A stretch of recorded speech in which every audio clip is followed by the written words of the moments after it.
Assalamualaikum warahmatullahi wabarakatuh. Selamat pagi anak-anakku semuanya. Bagaimana kabarnya hari ini? Ya, Ibu harap anak-anak hari ini dalam keadaan yang sehat dan siap untuk memulai pembelajaran IPA di pagi hari ini. Sebagai awalan, ada pantun buat anak-anakku semuanya. Beli mangga di Pak Aap, semoga hari ini selalu semangat. Baik, pada pembelajaran IPA kali ini, Ibu akan menjelaskan tentang materi dan perubahannya dengan mencakup KD, yaitu memahami konsep campuran dan zat tunggal, unsur dan senyawa, sifat fisika dan kimia, perubahan fisika dan kimia dalam kehidupan sehari-hari. Namun, pada pembelajaran hari ini, Ibu akan membahas tentang apa itu unsur, kemudian apa itu senyawa, dan apa itu campuran.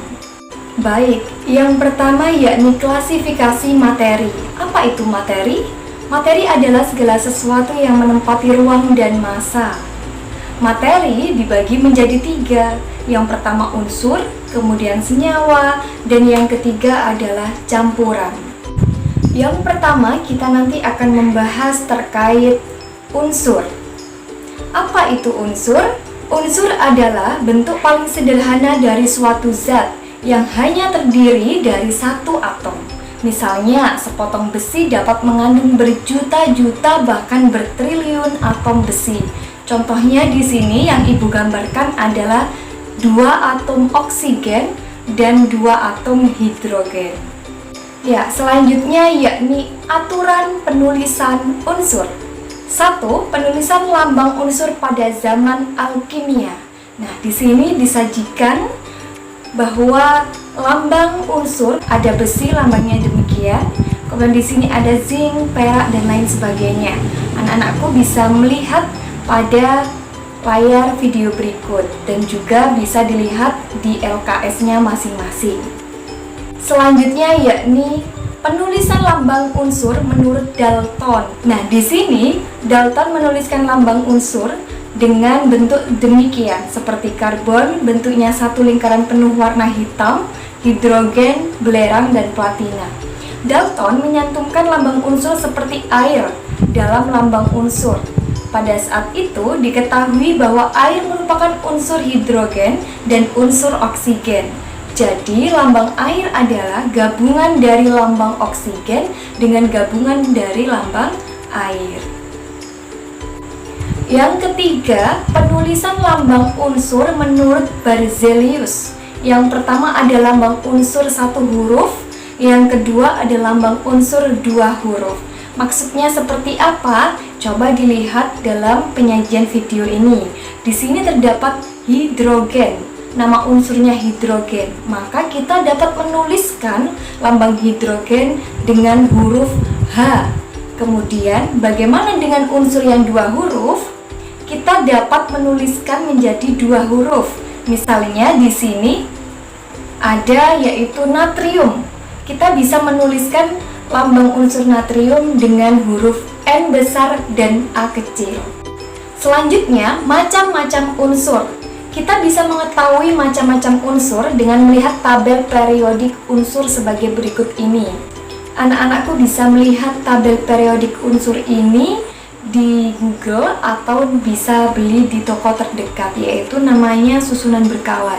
Jadi di sini nanti ada nama-nama unsur dan kemudian ada penulisan unsurnya juga ya. Jadi anak-anak bisa mempelajarinya dengan baik pada susunan berkala.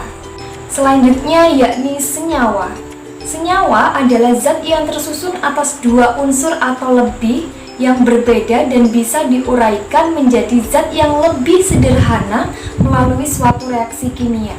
Misalnya air, gula, kemudian penyedap rasa lainnya. Di sini dalam video ini dicontohkan ada atom hidrogen yang bercampur dengan atom oksigen yang akhirnya membentuk molekul air. Selanjutnya yakni aturan penulisan senyawa, penamaan jumlah atom dan bahasa Latinnya. Di sini disajikan jumlah atom 1 namanya adalah mono, 2 di, 3 tri, 4 tetra, 5 penta, 6 heksa, 7 hepta, 8 okta. Penamaan senyawa dari senyawa logam dan non-logam. Yang pertama, nama unsur logam ditulis terlebih dahulu. Nama unsur non-logam ditulis setelah nama unsur logam dan ditambahkan akhiran ida.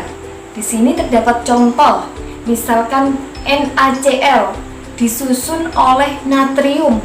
Natrium ini adalah logam, kemudian disusun oleh Cl, klorin. Klorin ini adalah non-logam. Jadi nama untuk NaCl adalah natrium klorida. Terakhirnya ditambahi ida. Kemudian MgCl2 disusun oleh magnesium, yang mana magnesium ini adalah unsur logam. Kemudian disusun oleh klorin, non-logam, sehingga membentuk atau bisa kita namakan dengan magnesium klorida, seperti itu. Selanjutnya yakni campuran. Apa itu campuran? Campuran adalah materi yang terdiri dari 2 zat atau lebih. Campuran ini dibedakan menjadi 2 anak-anakku. Yang pertama ada campuran homogen, yang kedua ada campuran heterogen. Apa sih perbedaan dari campuran homogen dan campuran heterogen? Yuk simak video berikut ini. Ketika kita melarutkan garam atau NaCl ke dalam air, maka partikelnya akan terurai menjadi ion-ionnya dengan ukuran kurang dari 1 nanometer. Selain itu, partikel-partikel garam tercampur sangat baik dalam air.